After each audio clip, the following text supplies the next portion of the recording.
오늘 함께 나누실 하나님 말씀은 구약성경 전도서 4장 13절에서 16절까지 그리고 5장 8절과 9절 이렇게 나누게 됩니다. 우리 최정미 집사님 인도로 교독으로 저와 여러분들이 읽도록 하겠습니다.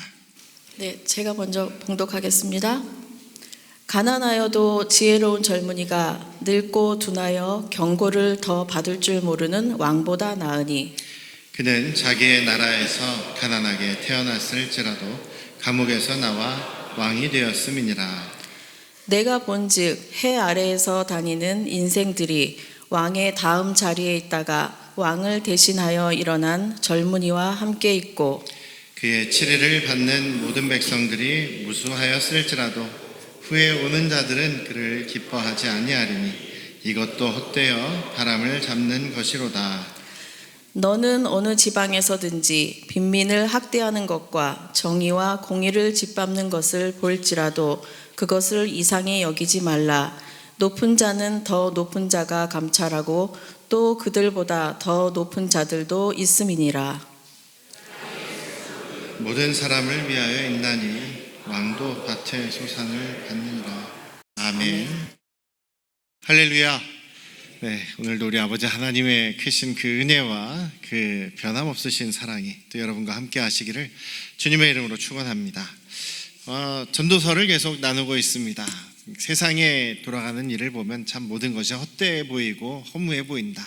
또 본인도 또 젊은 왕으로서 또 그 지혜로운 자기도 그 나름대로 세상 다른 사람들과 비교해서는 굉장히 지혜로운 그런 사람이라고 자신하는 이 사람도 그래서 열심히 자기의 생각대로 또 나라를 위해서 백성들을 위해서 열심히 이렇게 통치를 한다고 했었는데 좀 지나고 보니까 이게 다 허무하더라, 별로 이게 열매가 없더라 이렇게 이야기를 하죠. 그래서 너무 허무해서 이제부터는 그냥 내가 원하는 대로 살겠다, 내가 하고 싶은 대로 나를 위해서 나를 아끼기 위해서 내가 기뻐하는 대로 살겠다 이렇게 막 또 살았죠. 성공도 경험을 하고 또 쾌락도 경험을 하고 여러 가지 즐거운 것도 많이 경험을 하고 큰 사업을 해서 성공도 해보고 했지만 결국 이게 공허하더라, 별로 남는 게 없더라 이렇게 고백을 하게 되죠.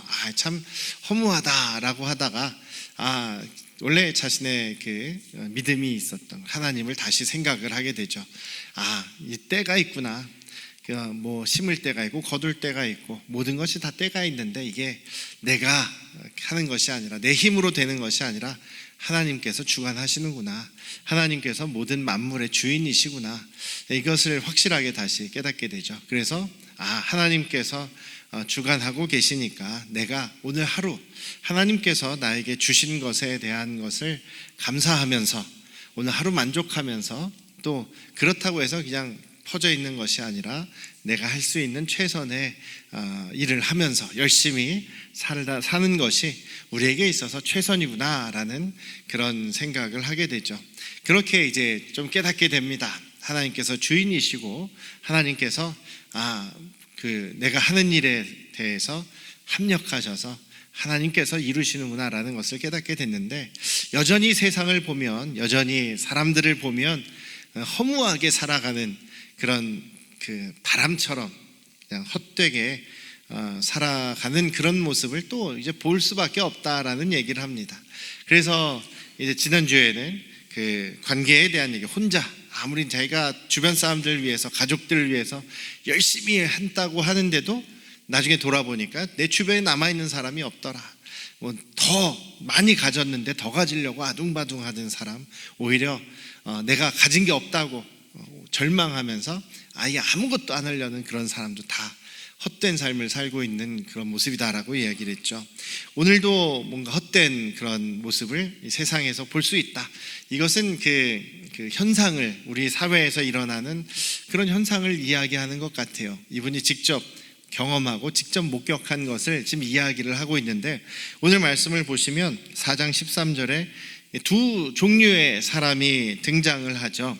두 사람이 등장을 합니다. 한 사람은 가난해도 지혜로운 젊은이, 가난해도 지혜로운 젊은이가 있습니다. 그리고 또 한 사람은 나이든 늙고 또 둔하고 경고를 더 받을 줄 모르는 그런 왕.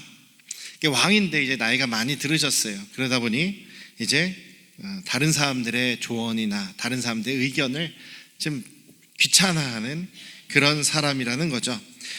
이 왕, 나이 든 이 늙은 왕은 오랫동안 자기가 왕권을 잡고 통치를 해왔습니다. 그렇게 자기에게는 통치하는 것, 왕 노릇하는 것이 굉장히 익숙하죠. 오랜 세월 동안 익숙하게 통치를 했고 또 그것이 편합니다. 자기가 하는 방식이 편합니다.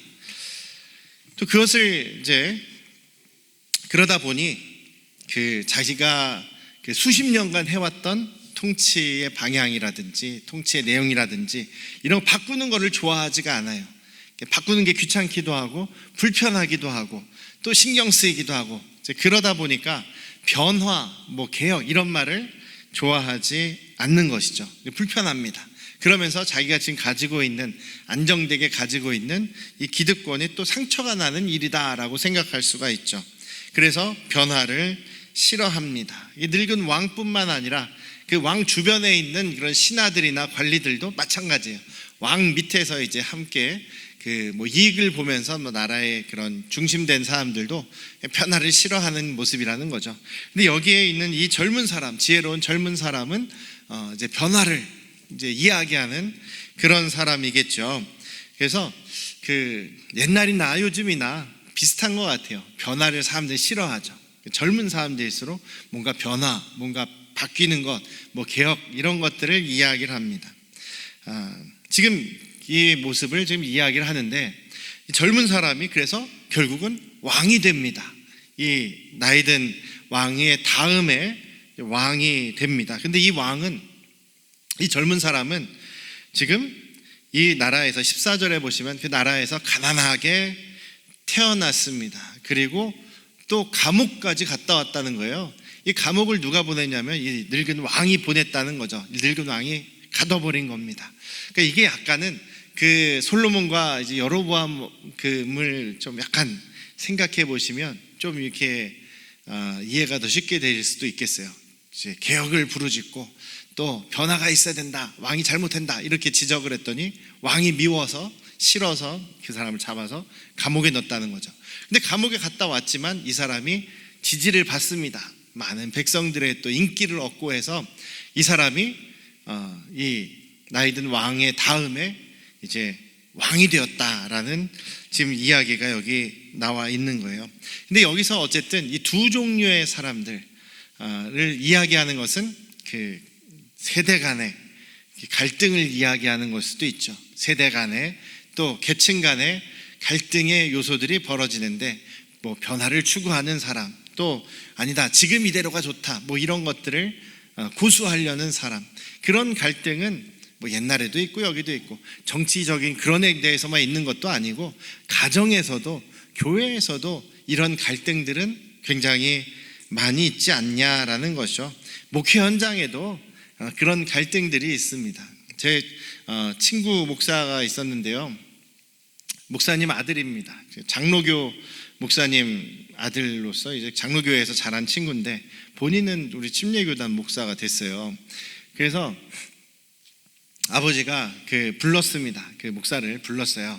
불러서 이제 아버지도 은퇴하실 때가 됐고 그래서 교회에서 이렇게 좋아하면 제 아들 목사님을 좋아하면 이렇게 자연스럽게 교회를 다음 후임 목사가 된다 이렇게 생각을 하고 이렇게 이야기를 듣고 이제 온 거예요. 근데 이 친구가 젊을 때였어요. 저보다 제가 목회 할 때보다 담임 목사 될 때보다 좀 더 어릴 때였는데 젊으니까 또 교회 이런 게 문제입니다. 이런 거 바꿔야 됩니다 하면서 막 변화에 대한 이야기를 막 하죠. 그러니까 교회에서 성도님들은 또 젊은 성도님들은 또 좋아하는 거예요. 좋아해서 이렇게 또 인기가 생겨나가는 겁니다. 그런데 또 교회에는 그런 성도들만 있는 게 아니잖아요. 기존에 이제 방식, 원래 목사님의 그런 모습도 좋아하는 분들이 있지 않습니까? 그런 분들이 또 이 아버지 목사님한테 가서 얘기하는 거예요. 지금 아들 목사님이 너무 막 나가는 것 같다. 막 이러면서 막 이야기를 하는 거예요. 불평을 또 이야기하는 거예요. 그래서 아버지가 야, 너 그 뭐 변화시키려고 하는 거, 뭐 개혁하는 거, 뭔가 뭐 바꾸려고 하는 거, 그거는 네가 나중에 담임 목사가 되면 하고 지금은 너무 하지 말아라. 그렇게 이제 얘기를 하는 거죠. 그런데도 이 친구가 별로 이렇게 말 안 들어요. 그러면서 이런 것들은 바꿔야 된다. 막 이렇게 뭔가를 막 하려고 그래요. 그랬더니 아버지 목사님이 너 안 되겠다. 너 그냥 나가라. 그러고서 아들을 쫓아낸 거예요. 그래가지고 이 친구도 이제 안 되겠다 싶어서 이제 본인이 직접 뭐 개척을 하고 이제 그런 길을 가게 되었는데, 이게 부모와 자녀 관계도 마찬가지입니다.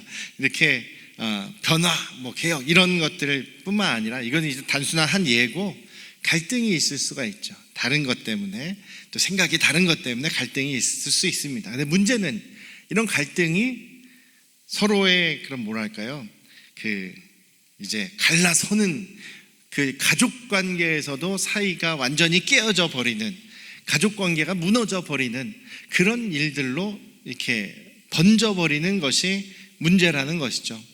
부모와 자녀와의 관계가 깨어져 버리고, 그냥 형제와의 관계가 깨어져 버리고, 물론 뭐 가장 가족 간의 관계가 제일 깨지는 문제는 물질 때문에, 돈 때문에 깨어지는 일이 제일 많지 않습니까? 근데 그런 것도 문제지만, 이렇게 서로 이해받지 못해서 서로 자기 것만 옳다고 주장하다 보면 또 감정적으로 깨어지다 보면 가족끼리 서먹해지고 나눠지게 되고 이런 일들이 많이 생긴다는 거죠. 문제는 거기에 신앙까지도 부모와 자녀와의 관계가 깨짐으로 인해서 신앙도 깨져버리는 그런 일들이 세상에 너무나 많다라는 것입니다. 미국에서 그런 일들을 제가 많이 봤어요. 미국에는 이제 한국에서 이민 오신 분들이 많지 않습니까? 대부분 자녀 교육 때문에 이민으로 옵니다. 미국의 그런 아주 좋은 교육제도, 또 거기에는 이제 자기가 얼만큼 노력하느냐, 얼만큼 뛰어나게 능력이 있느냐에 따라서 뭐 자기가 이렇게 자기 힘으로 삶을 개척할 수가 있다라는 그런 생각 때문에 아메리칸 드림이라고 하지 않습니까? 그래서 많이들 이민으로 옵니다. 그런데 부모님들이 이민 오면 되게 허드렛 일들을 해요. 한국 분들이 이민 오셔서 가장 많이 하는 일이 청소, 도너츠 가게, 뭐 이런 것들입니다. 그래서 그런 힘든 일들을 하세요. 부모님들이 열심히 힘든 일을 합니다. 새벽부터 저녁까지. 누구를 위해서 하냐면 자녀들을 위해서 하죠. 그런데 문제는 부모님들이 만약에 이제 1980년대 이민으로 왔다 그러면 그 80년대 사고방식에 딱 그냥 고정이 되어 있어요. 왜냐하면 그때까지 이제 한국에서 성인이 되셔서 이제 이민을 오셨고, 미국은 완전히 다른 문화에다가 완전히 다른 사고방식에다가 말도 완전히 다른 말이기 때문에 별로 이렇게 교류하기도 어렵고 또 그 문화를 받아들이는 것도 힘듭니다. 우린 유교 사회 아니겠어요? 그러다 보니까 80년대에 오신 분들은 80년대 사고방식에 고정되어 있고, 90년대 오신 분들은 90년대 사고방식에 고정되어 있고, 2000년대 오신 분들은 2000년대 사고방식에 고정이 되어 있는 거예요. 그럼 문제가 뭐냐면 자녀들은 현재를 살아가고 있죠. 그리고 미국 사회에 적응을 쉽게 하기 때문에 미국 사회의 그런 생각들을 가지고 있단 말이죠. 다른 생각들을 가지고 있고, 사고방식이나 생활방식도 달라요. 또 어떤 부모님들은 미국에 빨리 적응하라고 한국말을 안 해버려요. 집에서도 말할 시간도 없지만, 만날 시간도 없지만 한국말도 잘 안 해요. 그러다 보니까 자녀들하고 의사소통이 더더군다나 안 돼 버립니다. 근데 부모님들 대부분 이제 아버지들은 가부장적이잖아요. 그냥 아버지가 하는 건 무조건 오라 하면서 그냥 무조건 너는 순종해야 돼, 복종해야 돼, 막 이렇게 나가니까 자녀들은 그것을 받아들일 수가 없는 거죠. 요즘 자녀들은요, 자기들이 이해가 되지 않으면 순종하지 못합니다. 받아들이지 못합니다. 참고 있는 거죠.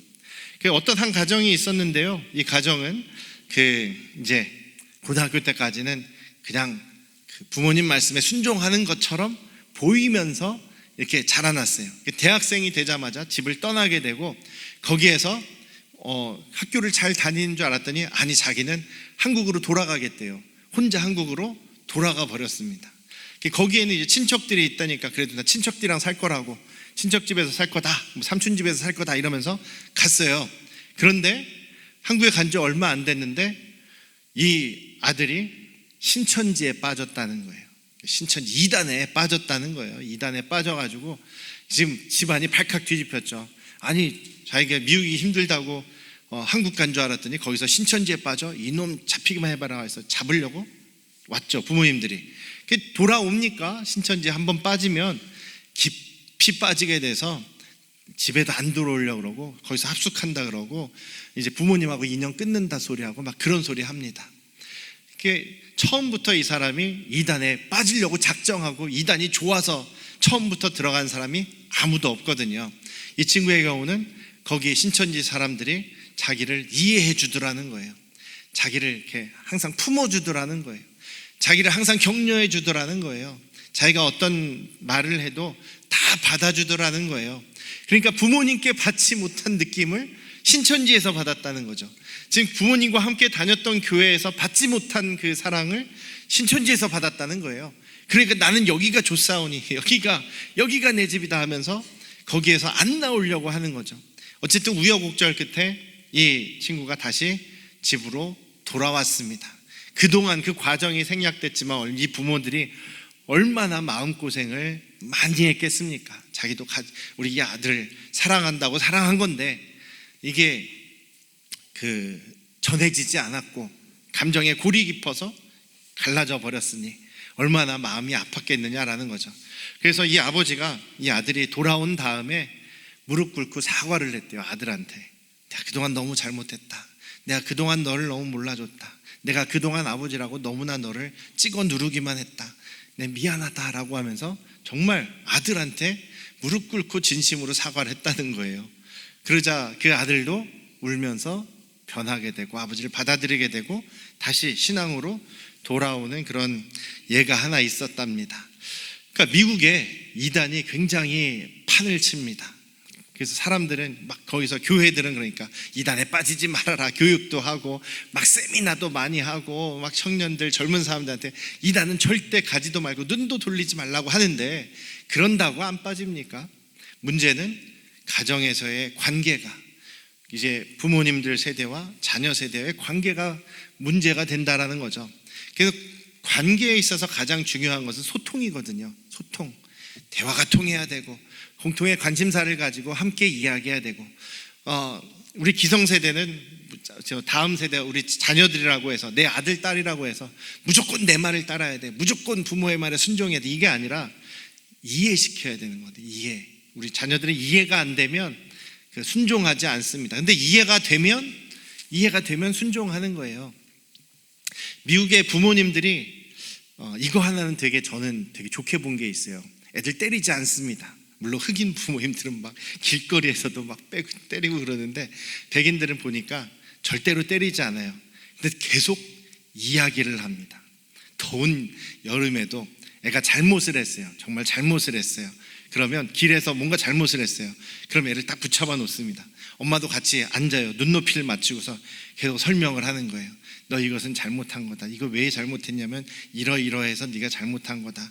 네가 인정할 수 있겠니? 이해했니? 그럼 못했다 그래요. 아니라 그래. 난 자기는 그런 사람들 있잖아요. 우리도 보면은 마트나 이런데 이마트 같은 데서 애들이 갑자기 길바닥에 막 떼굴떼굴 굴르면서 이거 사줘 저거 사줘 하면서 사잖아요. 우리는 그게 창피하고 시끄럽고 불편하니까 갑자기 애를 막 이렇게 해가지고 알았어 사줄게, 알았어 다른 거 사줄게 하면서 사줘서 그것을 무마하려고 그러잖아요. 그럼 계속 그러는 거죠. 애들은 계속 그러는 거예요. 그럴 때마다 갖고 싶은 거 있을 때마다 그냥 들어 눕는 겁니다.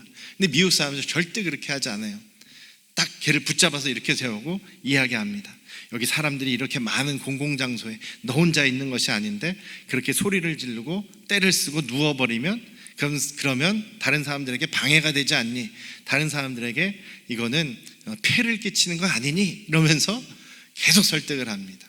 알아들을 때까지 10분에서 2시간까지도 1시간 넘게 땡볕에서 같이 애하고 이렇게 앉아가지고 설득하는 부모님을 본 적이 있어요.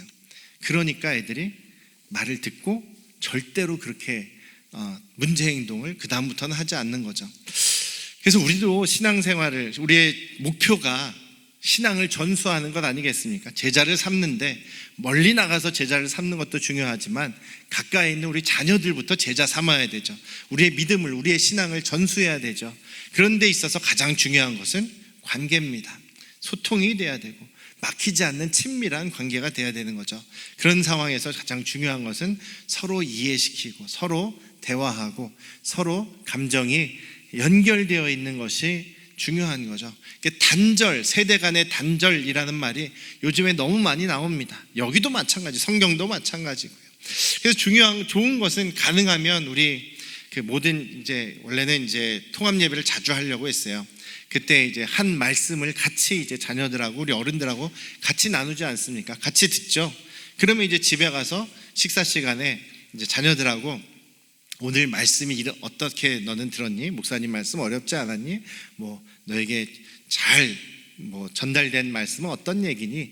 혹시 궁금한 거 있니? 이렇게 이야기를 하면서 그 신앙을 같이 나누는 거죠. 부모님들 잘 이해하셔야 되고, 부모님도 그러니까 말씀을 잘 들어야 되고, 또 부모님들도 자녀들에게 정말 복음에 대해서 확실하게 전해주실 수가 있어야죠. 또 여러분들이 경험하신 예수님을 만난 경험을 자녀들에게 해주실 수 있어야 되는 거 아니겠습니까? 먹는 자리에서 그렇게 부드럽게 친밀하게 관계가 진행되면 자연스럽게 신앙이 전수될 수 있다고 저는 그렇게 믿습니다. 그냥 예수 믿어야 된다, 교회 나가야 된다, 안 그러면 용돈 안 준다, 혹은 우리 신앙을 같이 키워나가야 되니까 우리 가정 예배하자, 몇 시부터 몇 시까지 매일 몇 시부터 몇 시까지는 비워라, 이렇게 일방적으로 하면은 될 것도 안 된다는 거죠. 여기서는 일단은 세대 간에 또 다른 사람들 간에 이런 단절과 갈등의 문제가 있다라는 것이 오늘 배경적으로 드러나는 상황입니다. 우리 안양 성도교회 가족들은요, 우리 가족 식구들과 친밀하고 화목한 그런 관계, 또 주님의 구원의 복음을 자연스럽게 또 전수할 수 있는 그런 복된 가정들이 되실 수 있기를 주님의 이름으로 축원합니다. 그것이 우리의 신앙생활에 정말 중요한 목표 중에 하나라는 사실을 우리가 좀 깊이 생각하실 수 있으면 좋겠어요. 근데 오늘 이 전도자가 어쨌든 갈등이 있었어요. 나이든 세대와 나이든 왕과 젊은 지혜로운 청년과의 갈등이 있었습니다. 근데 이 젊은 청년이 결국은 왕이 됐어요. 사람들의 지지를 받아서 결국은 왕이 됐어요. 근데 문제는 여기서 시작입니다. 이 젊은 왕도 자기가 처음에는 열심히 왕 노릇을 하고 열심히 통치를 하고 백성들이 좋아할 만한 그런 정책들을 하고 이렇게 막 좋은 나라가 된 것 같아요. 그런데 시간이 또 오래 지나고 나다 보니까 이 젊은 왕도 옛날 왕이랑 똑같아진다는 겁니다. 이 왕도 처음에는 또 많은 지지자들과 또 많은 동료들과 또 많은 관리들과 같이 막 나라를 세워간다 이렇게 생각을 했을 텐데, 나중에는 또 젊은 세대들이 일어나지 않습니까? 또 새로운 세대들이 일어나면 이 왕도 결국은 개혁되어야 될, 저 사람도 문제가 있다 하면서 비난을 받게 되는 그런 자리에 가 있다라는 거죠. 그러니까 역사는 반복된다, 해 아래 새 것이 없다라는 말을 계속 전도자가 하는 것처럼 이 사람도 처음에는 자기 딴에는 이것이 잘못되고 저것이 잘못됐어, 막 우리가 바꿔야 돼 하고 했다가 나중에 나이 드니까 이 사람도 똑같이 변해버리더라, 똑같이 기득권자가 돼버리더라, 똑같이 고인물이 돼버리더라, 똑같이 결국 지탄을 받는 자리에 가게 되더라. 이것이 지금 전도자가 발견한 그런 세상의 허무하고 헛된 모습이다 라고 이렇게 이야기를 하는 거죠. 정말 해 아래 새 것이 없구나 라고 한탄하는 그런 모습입니다. 다음 세대가 올라오면 또 이 사람은 또 다음 세대가 볼 때는 또 변화돼야 될 사람이더라 라는 얘기가 지금 16절까지의 얘기입니다. 그러면서 뭐라고 얘기하냐면, 그러니까 5장 8절 9절의 얘기가 나오는데요, 이 세상을 지금 살아가다가 어느 지방에서 권력자들이 가난한 사람들을 학대하는 것을 보거나, 이 권력자들이 재판하는 사람들이 정의와 공의를 짓밟는 것을 보더라도 너무 이상하게 생각하지 말아라. 세상 사는 사람들의 모습 속에서는 어떻게 보면 좀 당연해 보이는 모습이다.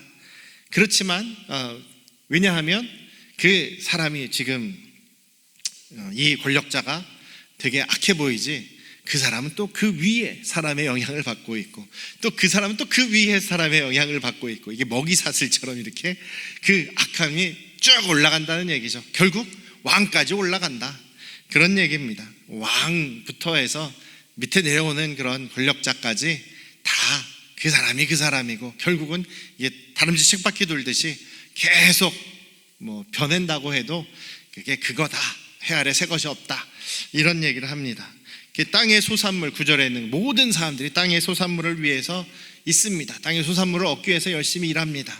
그런데 열심히 일해서는 결국은 왕이 가장 많이 가져가고, 왕이 그 땅의 소산물을 또 많이 챙기는 그런 모습이 아니냐, 이제 이렇게 이야기를 하는 거죠. 세상에서 악한 모습들, 뭔가 불합리한 모습들 당연하다.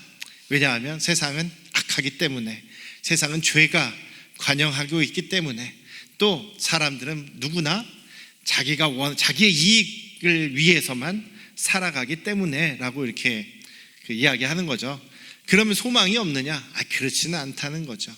그렇게 우리는 어떻게 살아야 이런 헛된 모습에서, 허무한 삶에서 우리는 허무하지 않게 살아갈 수 있느냐라는 것이 지금 또 전도자가 하고자 하는 이야기죠. 그것을 한마디로 이야기하면 따라해 볼까요? 하나님을 경외하라, 하나님의 말씀을 따라 살아라, 이겁니다. 왜냐하면 이 세상의 왕들은 우리가 기대할 게 없다. 왜냐하면 하나님만이 참된 왕이시기 때문이다, 이런 얘기예요. 그래서 하나님께서도 이스라엘 백성들에게 너희들 왕 만들지 말아라, 너희들 위에 높은 왕을 세우지 말아라.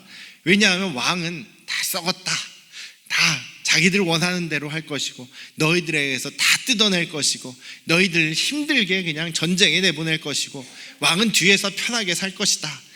왕 때문에 고통당하지 말고 너희들 왕, 왜냐하면 너희의 왕은 나다, 이게 하나님 말씀이거든요. 왕을 세우지 말라고 하는데 사람들이 굳이 왕을 세우지 않습니까? 왕을 세워놓고 고생을 하는 겁니다. 그래서 이 전도자가 이야기하는 것도 세상의 왕은, 오직 참된 왕은 오직 하나님이시다. 그러니 하나님만을 경외하고 사는 것이 중요하고, 하나님의 말씀을 따라 사는 것이 중요하다. 그것이 우리의 삶이 헛되지 않게 사는 삶이다. 우리의 삶도 믿지 않는 세상 사람들이 보면, 저 사람들은 왜 저렇게 살아?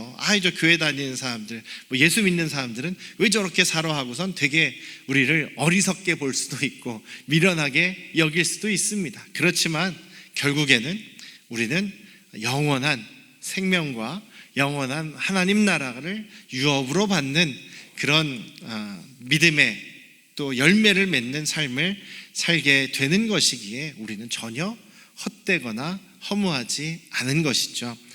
그래서 5장 1절부터 7절까지 해서 이제 하나님을 경외하라라는 얘기를 이제 하고 있습니다. 다음 주에 더 자세하게 이야기하겠지만, 그렇게 우리의 참된 왕이신 하나님만을 섬기고 그분의 말씀만을 따라가는 것이 우리의 삶이 전혀 헛되지 않는 삶이다라는 것을 강조합니다. 이것은 우리 예수 그리스도께서도 우리에게 보여주셨습니다. 너희들은 이 세상에 속해 있지 말아라. 그리고 내 법을 따라가라. 내가 너희에게 새로운 법을 준다. 서로 사랑해라. 서로 섬김으로 사랑해라. 하나님을 사랑하고 너희 이웃을 너희 자신처럼 사랑해라. 그래서 예수님께서 하나님의 백성으로서의 그런 계명을, 법을 우리에게 주신 것이죠. 그리고 우리 교회는 그 예수님의 법을 따라서 살아가는 사람들 아니겠습니까? 이 세상에 비록 통치 아래 살고 있지만 더 큰 하나님의 통치를 받으면서 살아가는 저와 여러분들이야말로 전혀 헛되지 않은 그런 삶을 살아가는 사람들이다라는 사실을 잊지 않으시기를 주님의 이름으로 축원합니다. 그래서 이번 한 주도 주님의 말씀을 붙잡고 서로 사랑하며 섬기며 그 하나님 나라의 열매들을 맺어가시고, 또 우리 자녀들과의 관계 속에서 하나님의 나라를 계속 이어갈 수 있는 그런 믿음의 가정들 되시기를 주님의 이름으로 축원합니다. 기도하시겠습니다. 아버지 하나님, 우리 삶 속에서 오직 우리 아버지 하나님만이 우리의 참된 왕이심을 고백합니다. 우리의 삶이 전혀 헛되지 않은 것은 우리가 하나님의 말씀을 따르며 하나님의 그 다스리심 아래 살고 있으니, 우리는 이 세상을 살고는 있으나 이 세상이 아닌 하나님 나라에 속한 사람임을 우리가 믿습니다. 그렇기에 우리가 오늘도 포기하지 않고 낙심하지 않고 주님만을 바라보며 살아갈 수 있음을 고백합니다. 주님의 명령이, 주님의 계명이 우리의 삶에서 가장 중요한 그런 삶의 길이 되게 하여 주시옵소서. 예수님의 이름으로 기도드렸사옵나이다. 아멘.